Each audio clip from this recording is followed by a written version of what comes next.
Le Barça a battu Gérone 4 buts à 1 à Montjuïc et reprend 3 points d'avance sur le Real.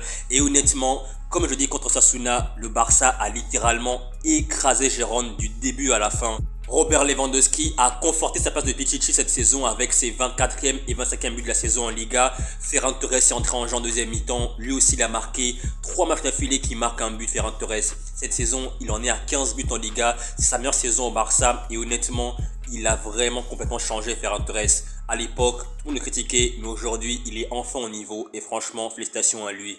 Et comme d'habitude, Pedri, encore une fois, était tout simplement exceptionnel du début à la fin, match après match, peu importe de compétition, Liga, Coupe du Roi, Ligue des Champions, Pedri est à un niveau extraordinaire. Et pour moi, cette saison, c'est très clairement lui le meilleur joueur du Barça et peut-être même le meilleur joueur du monde. Et côté Gérone, heureusement pour eux que le gardien de but, Gazzaniga, les a sauvés. Sans lui aujourd'hui, ils en auraient pris au moins 3-4 de plus. Gazzaniga, malgré les 4 buts encaissés, il a vraiment été extraordinaire pour Gérone aujourd'hui. Par contre, Arthur Melo, l'ancien Barcelonais, il a été vraiment invisible du début à la fin. Il est sorti à 15-20 minutes de la fin et il a vraiment rien fait du match. On l'a vraiment pas vu. Il était quasiment invisible, Arthur Melo.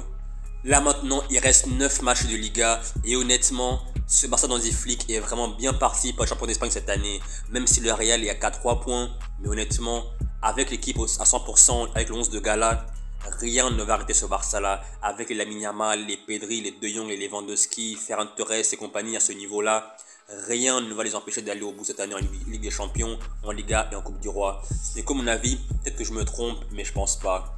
Par contre, petite parenthèse, arbitrage. Même si le Barça a dominé tout le match, même s'ils ont gagné 4 buts à 1, c'était une victoire claire et nette, l'arbitrage est vraiment catastrophique en Liga. Il faut vraiment faire quelque chose parce que là, franchement, c'est droit abusé.